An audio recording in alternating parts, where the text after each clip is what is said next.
নমস্কার বন্ধুরা, সাবি সুইমি তানিয়ায় আপনাদের সকলকে স্বাগত জানাই। গতদিন আমি দিয়েছিলাম একটি 3-in-1 আউটফিট। তো 3-in-1 আউটফিটটার আজকে তোমাদের সেলাই পদ্ধতিটা দেখাবো। তো এখানে প্রথমেই দেখতে পাচ্ছ আমি একটা নেটের কাপড় নিয়েছি এবং নেটের কাপড়ের সঙ্গে লাইলিন ফেব্রিকটাকে প্রথমে আমি আগে অ্যাটাচ করে নিচ্ছি।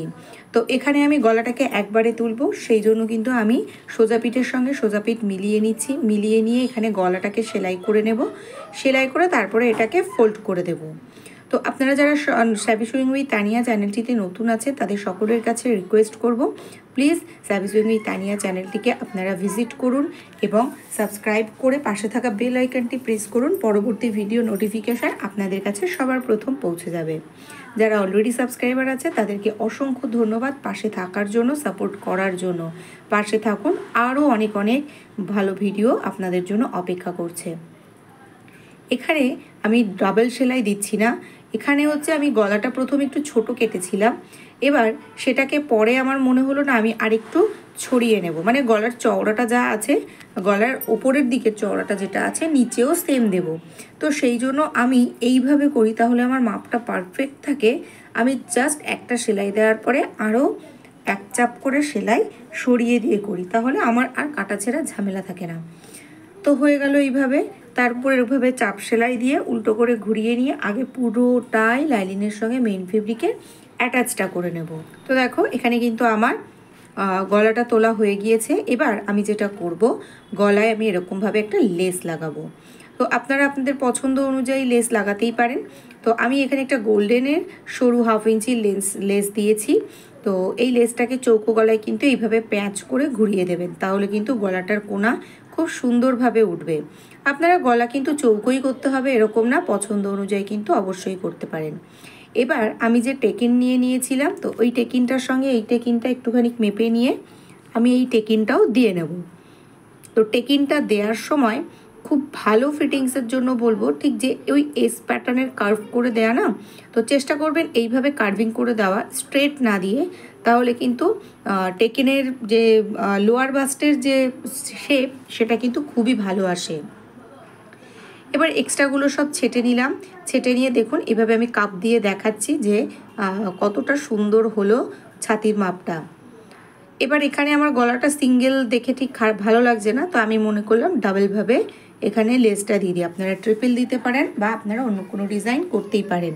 তো খুব শিগগিরই আমি আপনাদের আরও আরেকটি ডিজাইন দেখাবো, তো তার জন্য আমার চ্যানেলটা অবশ্যই কিন্তু আপনারা দেখতে থাকবেন। ঠিক তার থেকে 1 ইঞ্চি দূরত্ব করে আমি এইভাবে লেস বসাচ্ছি। যেহেতু সাদা জামা সেহেতু কিন্তু মার্কিং আমি এখানে বেশি করছি না। মার্কিংটা কিন্তু সবাই আন্দাজ মতো করে দেবেন। সাদা জামায় বেশি মার্কিং করলে কিন্তু ড্রেসটার দাগ হয়ে যায়। তো এভাবে আমি বসিয়ে নিলাম। বসিয়ে আমি আবার আরেক ধার দিয়ে বসিয়ে লেসটাকে সম্পূর্ণভাবে অ্যাটাচ করে নিচ্ছি। এটা হয়ে গেল আমার সামনের অংশ। এবার আমি কাঁধের দিক থেকে পুরো ছেটে এই অংশটা পুরো রেডি সরিয়ে দেব। এবার যেটা রয়েছে সেটা হচ্ছে ব্যাক পার্ট। তো ব্যাক পার্টও আমি এখানে ডিপ নেক করেছি। কাটিং ভিডিওটি যারা আপনারা এখনও পর্যন্ত দেখেনি, আমি কিন্তু প্রথমেই আই বাটনে দিয়ে দিয়েছি, প্লিজ দেখে নেবেন। আমি ডেসক্রিপশানেও কিন্তু অবশ্যই দিয়ে দেব। তো এইভাবে যেটা করব, আবার সোজা পিঠের সঙ্গে সোজা পিঠ মিলিয়ে নেব। মিলিয়ে এইভাবে পিন সেট করে নেব, তার কারণ যেহেতু গলাটা অনেকটাই বড়, আমার এখানে প্রায় 11 ইঞ্চি ডিপ নেক রয়েছে। তো সেই জন্য এইভাবে যতটা আপনারা গলার এই চওড়াটায় সেলাইটা দিতে চান ঠিক ততটাই কিন্তু এই পর্যায়ে সেলাই দিয়ে দেবেন। এরপরে কোনো সেলাইতে কিন্তু আর গলার চওড়া কমবে না। তো এখানে আমি ঠিক 1/2 ইঞ্চির থেকে 1 সুত কম নিয়েছিলাম। তো আমি এখানে 1/2 ইঞ্চির থেকে 1 সুত কমই কিন্তু পুরোটা ঘুরিয়ে সেলাই করে নিলাম। ঠিক এইভাবে আবার আমি ঘুরিয়ে চাপ সেলাই দিয়ে নিচ্ছি। চাপ সেলাই দেওয়ার সময় লাইলিনের যে নিচের অংশটা সেটা কিন্তু অবশ্যই লাইলিনের দিকে থাকবে, মানে কাপড়ের যে জোড়া অংশটা সেটা কিন্তু অবশ্যই লাইলিনের দিকে ঘুরে থাকবে। তো এইভাবে আমি পুরোটা সেলাই করে নিলাম। তো দেখুন সেলাই করে এইভাবে আমি এখানে বসিয়ে দেব। বসিয়ে এর উপর থেকে আমি চাপ সেলাই দিয়ে নিলাম। তো চাইলে কিন্তু এই পর্যায়ে আপনারা লেস ব্যবহার করতে পারেন। তো এখানে আমি আর লেস দিয়ে হাইলাইট করিনি। তো এইভাবে একদম পুরো ধার থেকে সেলাইটা দিয়ে পুরো সেট করে নিলাম। তো আমি এতে দড়ি বসাবো। তো দড়ি আর আমি এখন বসাচ্ছি না, আমি ড্রেসের প্যাটার্নটাই শুধু দেখাচ্ছি। তো হয়ে গেছে এখানে আমার। এবার আমি শোল্ডারটাকে জয়েন্ট করব। তো শোল্ডারটা জয়েন করব কিভাবে ভালো করে খেয়াল করবেন। আমি কিন্তু প্রথম সোজা পিঠের সঙ্গে সোজা পিঠ মিলিয়ে নিয়েছি, তারপরে ব্যাকপার্টের লাইলিনের পিসটাকে কিন্তু আমি মেইন ফেব্রিকের সঙ্গে অ্যাটাচ করিনি। তো ওই সেমভাবে অ্যাটাচ করে এইভাবে চেপে এটাকে পুরো ঘুরিয়ে নিয়ে আসবো। জয়েন্টটা যেন অবশ্যই ঠিক থাকে এবং ওই যে ছোট্ট বাড়তি অংশটা আমার হাতে চেপে রাখা আছে ওই অংশটা যেন বাইরের দিকে থাকে, তাহলে কিন্তু গলার ফিনিশিংটা একদম পারফেক্ট হবে।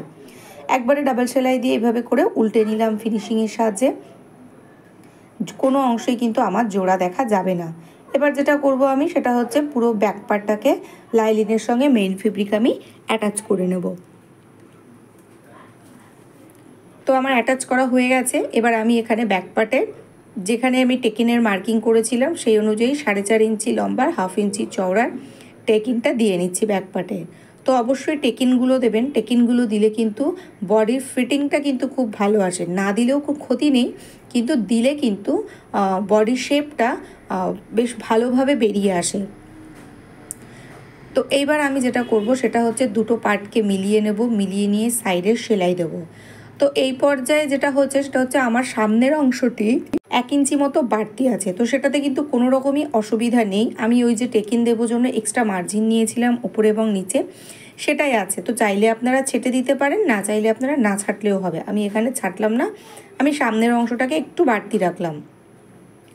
এবার দুটো সাইডের সঙ্গে দুটো সাইড আমি জয়েন্ট করে দিয়েছি এবং যেটা একটা সাইড ফাঁকা আছে সেই সাইডের সঙ্গে আমি ওই যে নিচে লাইলিনের সঙ্গে মেইন ফেব্রিকটা যেভাবে আমি গোল করে সেলাই করে নিয়েছি, এবার সেই সেলাইটাকেই কোমরের অংশের সঙ্গে জুড়বো। তো তার আগে কিন্তু অবশ্যই বডির অংশটা ফাইনাল মার্কিং হওয়া চাই। তার কারণ হচ্ছে ফাইনাল মার্কিং না হলে কিন্তু আমার কোমরের সঙ্গে মিলবে না। আর যদি আপনারা মনে করেন নিচের পার্টকে দুটো টুকরো অংশে ভাগ করে রাখবেন, সেক্ষেত্রে সেটাও আপনারা করতে পারেন। তো আমি যেহেতু এটা গোল করে কেটেছিলাম, এক পাশ জয়েন্ট ছিল, তো সেই জয়েন্টটাকে আমি আর কাটিনি।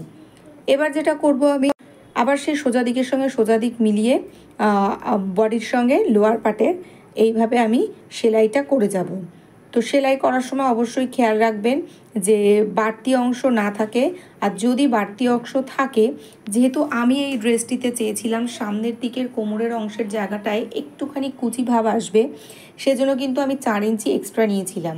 তো 4 ইঞ্চি এক্সট্রাটাকে কিন্তু আমি ভাগ করেছি, ব্যাক পার্টের সঙ্গে ব্যাক পার্ট টানা জুড়েছি, আর যেটুকু বাড়তি ছিল সেটুকু কিন্তু ঠিক সামনের পার্টের মিডিলের দু সাইড করে আমি কিন্তু কুচিটা দিয়ে দিয়েছি। তো তাহলে কি হবে, যখন আমি এই ড্রেসটি পরবো সোজাসুজিভাবে ওখানে কিন্তু অটোমেটিক একটা সুন্দরভাবে কুচির ফ্লেয়ারটা ক্রিয়েট করবে। তো সেই কারণেই কিন্তু আমি মাঝখানে দিয়েছি। তো অবশ্যই মাঝখান থেকে কুচিটা গুনে নেবেন যে দুপাশে কতটা করে দিচ্ছেন। তো হয়ে গেল এভাবে আমার বডির সঙ্গে সেট করা। এবার যেটা করব সেটা হচ্ছে নিচের অংশটাকে সেট করব। লাইলিনের সঙ্গে কিন্তু মেইন ফেব্রিককে আমি নিচের অংশে সেট করব না। নিচের অংশে আপনারা দেখতে পাচ্ছেন লাইলিন অ্যাটাচ করিনি। তো আমি এইটা নিচের অংশটাকে আমি খুব হেভি চাইছিলাম, সেই জন্য নিচের অংশটাতেও আমি সোজাভাবে 2 মিটার কাপড় কেটে নিয়েছি। গোল গোল করে ঘুরিয়ে আমি নিচের অংশটার থেকেও কিন্তু কুচি কুচি করে, একদমই হালকা কুচি, কারণ ওপরের অংশটা তো আমব্রেলা কাটিংয়ে আছেই এবং মেইন ফেব্রিকটাতেও হেভি কুচি হবে সেই জন্য। তো এবার আমি এই সাইড করে জুড়িয়ে নিচ্ছি। জোড়ানো কোমর পর্যন্ত আমি জোড়াবো, দেখতেই পাচ্ছ ভেতরের অংশ বাদিকটা আমি পুরো টানাই জুড়িয়ে নেব। ডান দিকের যে অংশটা থাকবে সেই অংশটাকে কিন্তু আমরা ঠিক কোমর পর্যন্ত সেলাই করে আসব। কোমরের নিচ থেকে 3 ইঞ্চি সেলাই করব, তারপরে 2 ইঞ্চি গ্যাপ দিয়ে আবার করব। তো দেখো এইভাবে কিন্তু নিচের ঘেরটায় আমি কুচিটা সেট করব। ক্যামেরায় দেখাতে অসুবিধা হবে জন্য এইভাবে দেখালাম। তো এবার আমি এইভাবে দেখো ঘেরটা নিয়ে নিয়েছি। তো ঘেরটা নেওয়ার পরে এইভাবে নিচের লাইলিনটা সরিয়ে দিলাম। মেইন যে ফেব্রিকটা আছে আমার টোটাল মনে করুন লম্বায় প্রায় 6-7 মিটার মতন কিন্তু লাগবে, চওড়ায় লম্বায় কিন্তু আমি এখানে নিয়ে নিয়েছি 17 ইঞ্চি। আপনারা আপনাদের মাপ অনুযায়ী কিন্তু হাঁটু থেকে এই মেজারমেন্টটা নিয়ে নেবেন। এবার যেটা করব, আমি যেহেতু কাপড়টাকে মেপে দেখেছি আমার যতটা নিচের ফ্লেয়ার আছে কাপড় কিন্তু তার ঠিক ডাবল আছে, ডাবলের থেকেও সামান্য বেশি আছে। যেহেতু ডাবলের থেকে সামান্য বেশি আছে সেই জন্য কিন্তু আমি এইভাবে 1 ইঞ্চির টানা পুরো কুচি দিয়ে যাচ্ছি, আমি কিন্তু গ্যাদারিং দিচ্ছি না। কেউ যদি মনে করেন এই পর্যায়ে কাপড় কম আছে, সেক্ষেত্রে কিন্তু কম কাপড়ের মধ্যে সুন্দরভাবে কুচি দিতে চান, সেক্ষেত্রে আপনারা কিন্তু গ্যাদার কুচি দিয়ে নেবেন। তো এখানে আমি প্লেট কুচি দিচ্ছি, একদম সব কটা কুচি কিন্তু এখানে 1 ইঞ্চির আমি দিয়ে দিচ্ছি। তো এইভাবে আমি পুরো কুচিটাকে দিয়ে শেষ করব। আর নিচের লাইলিনের সঙ্গে যে কুচিটা আমি সেট করব সেটা কিন্তু আমার খুবই হালকা কুচি হবে, জাস্ট একটা দুটো এইভাবে কিন্তু যাবে। তো দেখো নিচের কুচিটা আমার সেট করা হয়ে গেছে। এবার ওপরের যে লাইলিন রয়েছে, লাইলিনের সঙ্গেও আমি কুচি সেট করে নেব। নেয়ার পরে দেখো আমার ড্রেসটা কিন্তু রেডি হয়ে গেছে। তো পেছনটা দেখতে পাচ্ছ, আমি লাইলিনের অংশটা দেখাচ্ছি কিভাবে সেলাই করেছি। যেহেতু এই লাইলিনের অংশটা অনেকটা টুকরো দিয়ে জোড়ানো, তো এভাবে করেছি। নিচের যে অংশটা রয়েছে, এবার বা সাইডটা কিন্তু মেইন ফেব্রিক কোমর পর্যন্ত সেলাই করে আসব। সেলাই করে এসে 3 ইঞ্চি পর্যন্ত টানা আসব। তারপরে লাইলিন মেইন ফেব্রিকটা ভেতরে চেপে ঢুকিয়ে দিয়ে লাইলিনটাকে সেলাই করে নেব। তারপর লাইলিনটাকে উল্টে আবার মেইন ফেব্রিকটাকে সোজা টেনে সেলাই করে দেব। সেম পদ্ধতিতে কিন্তু ওড়নাটা সেটিং করার জন্য আমাদের যে ড্রেসের ডান দিক যেটা রয়েছে, ডান দিকের কোমর পর্যন্ত সেলাই করে এসে আরও 3 ইঞ্চি লোয়ার পার্ট পর্যন্ত যাওয়া হবে। তারপরে কিন্তু 2 ইঞ্চি মতন গ্যাপ রাখা হবে। 2 ইঞ্চি গ্যাপ রেখে তারপর থেকে আবার নিচ পর্যন্ত সেলাই করে যাব। তো এখানে দেখতেই পাচ্ছ কোমর পর্যন্ত সেলাই করে এসে আমি এখানে 3 ইঞ্চিতে মার্কিং করলাম। তারপরে 2 ইঞ্চি গ্যাপ রাখলাম, রেখে ওই 2 ইঞ্চির পর থেকে পুরো নিচ পর্যন্ত টানা সেলাই করে যাব। একদম পুরো টানা সেলাই করে যাব পুরো নিচ। দেখতেই পাচ্ছ আমি কিন্তু এখানে লাইলিন সেলাই করছি মেইন ফেব্রিকটাকে ভেতরে দিয়ে। এটা সেলাই করা হয়ে গেলে লাইলিনটাকে উপরের দিকে উঠিয়ে দিয়ে আমি কিন্তু মেইন ফেব্রিকটাকে সেলাই করে নেব। চাইলে আপনারা আগে মেইন ফেব্রিক তারপরে ওটাকে সরিয়ে দিয়ে লাইলিন ফেব্রিক সেলাই করতে পারেন, কোনো অসুবিধা নেই। এরপর কিন্তু দেখতেই পাচ্ছ ড্রেসটা আমার ভীষণ ভারী হয়ে গেছে। ওই যে গ্যাপের অংশটা দেখছো, ওই অংশটার মধ্যে কিন্তু আমার সামনের পার্টের দিকে মুখ করে আমি ওড়নায় যেরকম লেস লাগাবেন, আপনারা আপনাদের পছন্দ মতো ওড়নার ডেকোরেশন করতে পারেন। ওই যে 2 ইঞ্চিটা থাকবে, লেসের মুখটা কিন্তু সামনের পার্টের দিকে মুখ করে থাকবে। এবং ওড়নার একটা কর্নার মানে কিন্তু যে কোনো একটা কর্নার না, ওড়নার যে অংশটা উপরের দিকে সেই অংশটাকেই কিন্তু এখানে বসিয়ে দিতে হবে। তো কোনো কারণে আমার ওড়না অ্যাটাচ করার ক্লিপটা হয়তো ডিলিট হয়ে গেছে বা ক্যাপচারডই হয়নি, তো প্লিজ আপনারা কিছু মনে করবে না। আমি এর পরবর্তী আরেকটি সেম ভিডিও নিয়ে আসব, সেটাতে আমি এই ডিটেলসগুলো দেবো, যে ডিটেলসগুলো এই ভিডিওতে সম্পূর্ণ আমি দিতে পারলাম না কারণবশত। এখানে আমি হাতা কাটিংটা দেখালাম না, হাতা কাটিং তো একই পদ্ধতি। ভিডিওটা অনেক বড় করতে আর চাইছি না, কিন্তু এরকম সুন্দর দেখে একটু লেস নিয়ে নেবেন। এই লেসগুলো কিন্তু খুবই সুন্দর হয়। তো এইভাবে লেস বসিয়ে হাতা রেডি করে নিলাম। রেডি করে মেইন ফেব্রিকের সঙ্গে বডির অংশের সঙ্গে হাতাটাকে সেট করে নেব। তো প্রথমে আমার হাতার মুহুরি অনুযায়ী আমি 10.2তে মার্কিং করে নিলাম এবং এখানে দেখে মনে হলো যে ঠিক হবে, কিন্তু যেহেতু এটা লাইলিন ফেব্রিক, তো আমারও মাথায় ছিল না, মেইন ফেব্রিকটা একটু নেটে, সেই জন্য ওটাকে যে আমি আরেকটু সেলাই করে নেব, ওটা পরার সময় যে কাপড় কমফর্ট অনুযায়ী বেড়ে যায়, তো সেটা আমার খেয়াল ছিল না, জন্য আমি কিন্তু পরবর্তী আবার একটা সেলাই দিয়ে তারপরে এইভাবে গোল করে হাতাটাকে সম্পূর্ণ বসিয়ে দিলাম। এভাবে আরেকটা সেলাই দেবো আমি, দিয়ে বসিয়ে নেব। তো বন্ধুরা, ভিডিওটা পুরোটা দেখার পরে আপনাদের কেমন লাগলো অবশ্যই কমেন্ট করে জানাবেন। আর ডিজাইনার ড্রেস, সামনে ঈদ বলুন, পুজো বলুন, যে কোনো অকেশানে, এনগেজমেন্ট বলুন, পার্টি ওয়্যার বলুন, যে কোনো অকেশানে কিন্তু এই ড্রেস ভীষণ রকমভাবে যাবে। কালার অপশানও পেয়ে যাবে যদি কেউ অর্ডার দিয়ে তৈরি করতে চান। XL, XXL, S, L সাইজটা বলে দিলেই কিন্তু করে দেওয়া যাবে। তো দেখো এখানে হাতা সেটিং করা আমার হয়ে গিয়েছে।